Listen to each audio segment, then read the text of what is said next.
Good evening sir. Good evening. मैं कुछ questions ले रहा हूँ कमेंट सेक्शन से। यस। सर, अनएक्सप्लेन्ड इनफर्टिलिटी किसे कहते हैं? नमस्कार, मैं डॉक्टर दीपांकर बैनर्जी बोल रहा हूँ जबलपुर से। Ideal fertility IVF and genetic centre जो कि मध्य प्रदेश में स्थित है। और ये जो क्वेश्चन है अनएक्सप्लेन्ड इनफर्टिलिटी का, ये एक ऐसा शब्द है जिसमें कि आप आखिरी में जब सब जांच करके देखते हैं सब कुछ नॉर्मल है, फिर भी प्रेगनेंसी नहीं हो रही, फिर भी बच्चा नहीं हो रहा, तो लोग उसको फिर अनएक्सप्लेन्ड इनफर्टिलिटी बोलते हैं।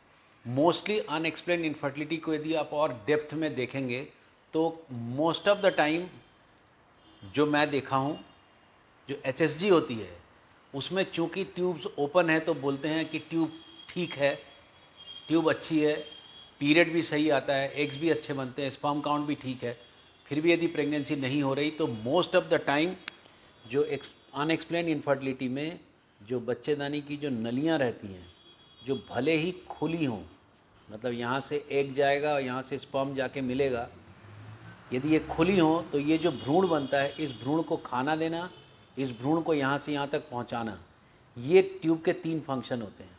यदि इस जगह का लाइनिंग अच्छा ना हो तो इस खुले ट्यूब को दिखने में तो ये नॉर्मल दिखेगी पर ये काम नहीं करती, तब अधिकतर इसको अनएक्सप्लेन इनफर्टिलिटी बोला जाता है। सर, क्या शुगर और थायराइड दोनों कारण हो सकते हैं प्रेगनेंसी ना होने का? ऐसा बहुत कम रीज़न है कि थायराइड और शुगर के कारण प्रेगनेंसी ना हो रहा हो, क्योंकि थायराइड यदि टीएसएच यदि 60-70 क्रॉस कर जाए, पीरियड ही डिस्टर्ब हो जाए, तब आप मान सकते हैं कि उसे इनफर्टिलिटी हो रही है। अदरवाइज़ इसको लेके भ्रम नहीं पालना चाहिए कि माइल्ड हाइपोथायराइडिज्म में आपको इनफर्टिलिटी हो रही है। आपको इनफर्टिलिटी या बच्चा नहीं होने का रीज़न उसके अलावा कुछ और है, उसे खोजना चाहिए। जैसे जो आपका दूसरा था कि आपको यदि शुगर है, डायबिटीज़ है, तो आप शुगर को कंट्रोल कर सकते हैं, उसमें प्रेगनेंसी से कोई लेना देना नहीं है। मैं डिप्रेशन की मेडिसिन ले रही हूँ, क्या ये कारण हो सकता है प्रेगनेंसी ना होने का? डिप्रेशन की जितनी भी दवाइयाँ होती हैं उससे अधिकतर प्रोलैक्टिन नाम का एक हार्मोन बढ़ जाता है, और जो प्रोलैक्टिन नाम का हार्मोन बढ़ता है उससे ओव्यूलेशन में डिस्टर्बेंस होता है, अधिकतर पीरियड्स में डिस्टर्बेंस होता है। यदि वैसा होता है तो definitely one of the reason रहती हैं कि ये प्रेगनेंसी में बाधक हो। पीरियड में सोने के कितने दिन बाद प्रेगनेंसी टेस्ट करना चाहिए? आजकल जो प्रेगनेंसी टेस्ट के जो कार्ड्स आते हैं वो इतने सेंसिटिव होते हैं कि आप प्रेगनेंसी के लिए जो पीरियड आप मिस करते हो उसके 1 या 2 दिन में भी आप टेस्ट करके देख सकते हो कि आपका प्रेगनेंसी टेस्ट पॉजिटिव है कि नहीं। बट कार्ड को देख लेना चाहिए कि कार्ड इटसेल्फ इज़ करेक्ट और नॉट। सर, क्या ग्रेड सी के एम्ब्रियो से प्रेगनेंसी पॉसिबल है? अब ग्रेड सी क्या? Yes, grade C.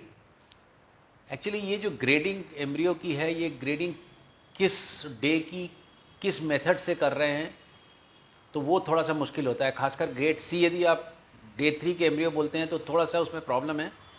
बट हम लोग नॉर्मली ब्लास्टोसिस्ट में गार्डनर्स ग्रेडिंग का इस्तेमाल करते हैं, जिसमें हम इनर सेल मास, ट्रोफोएक्टोडर्म और ब्लास्टोसील की कैविटी के ऊपर उसकी ग्रेडिंग करते हैं। सर, पीसीओडी है और 4 साल से और पीरियड रेगुलर आता है, क्या ये पॉसिबल है कि पीसीओडी रहते हुए पीरियड रेगुलर आए, जबकि आपने कहा था कि ऐसा नहीं हो सकता? मैं फिर से कहता हूँ कि पीसीओडी का जो मोस्ट कॉमन सिम्टम होता है पीरियड में डिस्टर्बेंस, मतलब 21 दिन से 35 दिन तक के पीरियड में उसके उसके रेगुलरिटी में खलल। यदि पीरियड आपका 21 दिन से 35 दिन के बीच में आ रहा है तो मोस्टली आपको ओव्यूलेशन होता है, और यदि ओव्यूलेशन होता है तो वो पॉलीसिस्टिक ओवरी के डेफिनेशन में नहीं आता। साथ में पॉलीसिस्टिक ओवेरियन डिजीज़ में मोस्टली मेल हार्मोन बढ़ते हैं, जिसके कारण जो असामान्य बाल या फिर जहाँ पर रोए नहीं होते वहाँ पर डेवलपमेंट होना वो ज़्यादा होता है। कौन से टेस्ट से पता चलता है कि अंडे ग्रोथ कर रहे हैं कि नहीं? 2 टेस्ट से पता चलता है। ये बहुत अच्छा क्वेश्चन है कि यदि आप ओव्यूलेशन का दवाई दे रहे हैं तो ये जो ओवरी है, इस ओवरी में नॉर्मली एक सिंगल एग निकलता है, इसमें मल्टीपल एग्स बनेंगे, या फिर सिंगल एग भी यदि बन रहा है तो वो सिंगल एग का जो फॉलिकल है, इसको फॉलिकल बोलते हैं, इसके भीतर अंडा रहता है। हम मान के चलते हैं कि फॉलिकल का यदि ग्रोथ अच्छा है तो अंडे की भी ग्रोथ अच्छी होगी। इसको देखने के लिए 2 तरीके होते हैं। एक बायोफिज़िकल होता है, उसको हम ओव्यूलेशन टेस्ट या सोनोग्राफी बोलते हैं, और एक होता है बायोकेमिकल, जिसमें हम ईस्टर्डियल्स इसको नापते हैं। इसमें ब्लड टेस्ट करना पड़ता है बार बार, ये सोनोग्राफी से पता चल जाता है। मोस्ट ऑफ द टाइम आजकल हम लोग सोनोग्राफी से ही फॉलिकल का ग्रोथ देखते हैं।